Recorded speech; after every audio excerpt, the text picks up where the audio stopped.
After the finale of The Boys was released, I immediately went on the internet to check how other people perceived it, as I had a feeling I could potentially be an outlier. According to this Reddit thread here, you would think Kripke has personally captured their families and friends and forced them to finish The Boys if they wanted to survive. Granted, I've also complained about this recent season a lot. However, for the middle section of this episode, I was a bit taken aback and felt like I was kind of satisfied. This lasted until the point Tara died, as I think there were no hints at all to this happening and was a bit too much for me to just suspend my disbelief. So from that point onward, I was kind of taken out of it. Although I still teared up when Huey and killed Butcher, basically, and found some of the moments bittersweet. So I also enjoyed some things of that part. But first and foremost, I will start with two things that majorly pissed me off before talking about what I quite enjoyed about this finale. So the first and most obvious point I feel was how Gen V was basically completely irrelevant to the finale. So when Annie previously told Marie off, I got really mad. And while the conversation was kind of sweet in this episode too, I still found it irritating, as season 2 of Gen V was all about Marie mastering her powers, and it did really not make any sense to not have her, at the very least, play part in taking down Homelander at the end, after hyping her up for basically all of Gen V. This really felt like a middle finger to everyone who took their time to watch Gen V, basically.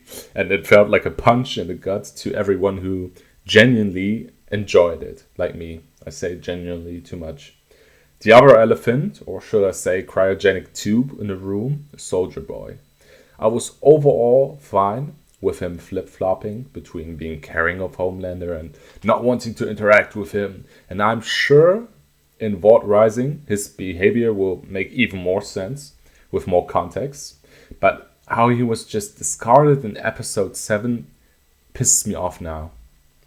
It didn't when I watched it, but that was because I was certain he would reappear for the finale.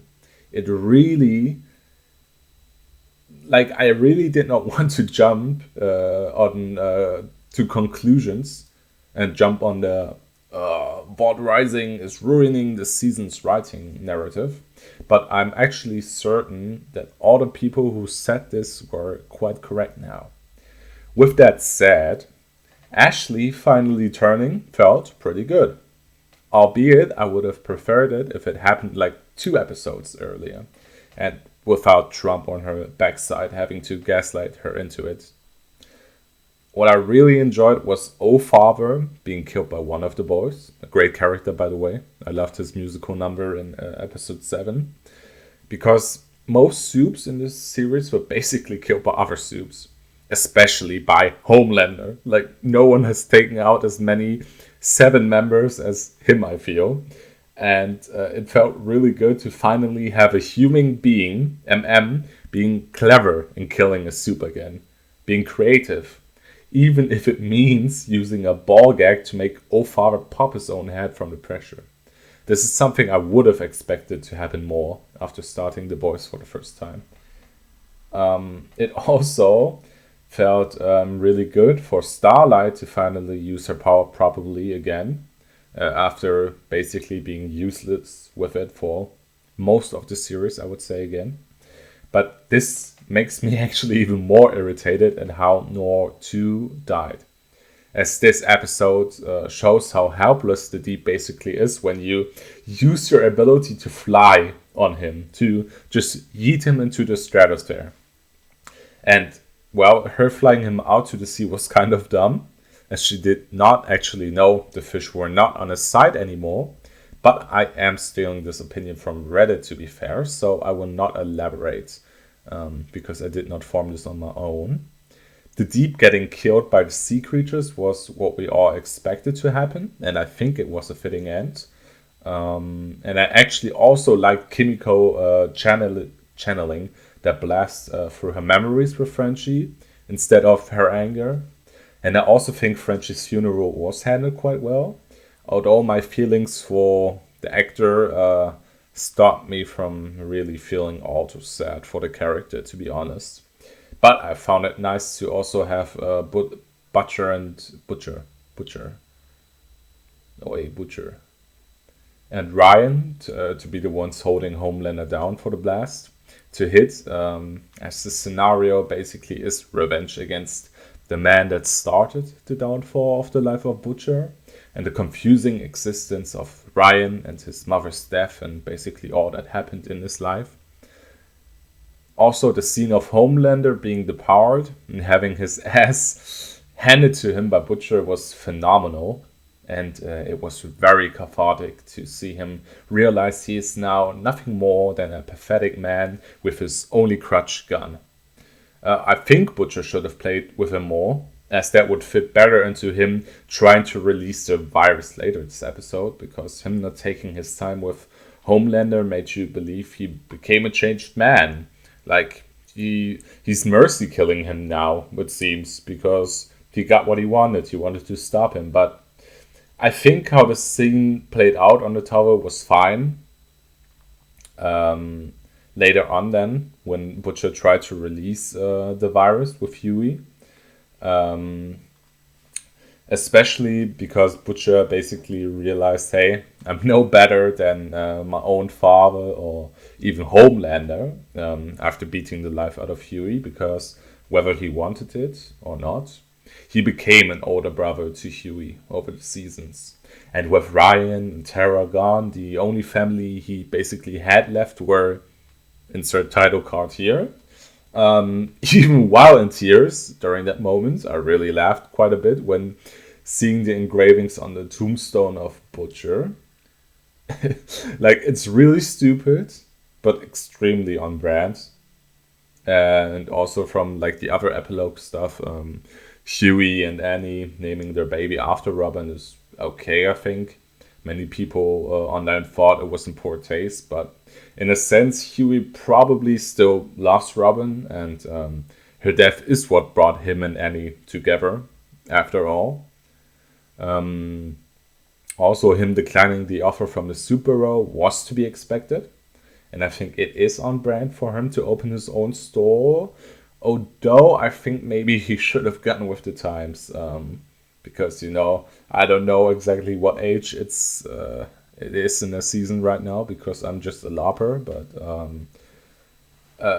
once again, copying Redditors, I agree that he should have at the very least recommended the Gen V crew to take over that soup department, because that is really the least they could have done for them. Like, if I was a Gen V actor, I would be honestly pretty pissed, because I think Gen V did a good job of making you really like the main cast and them not playing a role at all. Anyway, overall, I enjoyed the finale, except for the major 2 points regarding Gen V and Soldier Boy. I do think, though, it was extremely rushed, and Season 5 desperately should have taken up 14 to maybe 16 episodes. But I do know that Amazon is greedy as hell, and it just felt like episodes 1 to 7 should have been the first part of Season 5, with episode 8 being like episode 14 or 16 accordingly, and the rest of the second part basically being more episodes leading up to the finale, ramping the stakes up. Homelander should have crashed out more, maybe make him snap once. Like, it was announced, okay, I'm going to snap. And then he got killed, so he never snapped. And, that's kind of a thing everyone was waiting for. And the show also should have established, like, how much more powerful is Homelander now after taking the V1. Because it felt like he's basically the same as before, just not aging. Maybe that's the point. Maybe I'm misremembering something.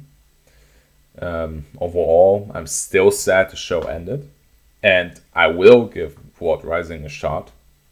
But I will remain very cautious, as I have a feeling Kripke as a writer is really good at setting up interesting plot points that make you feel like, whoa.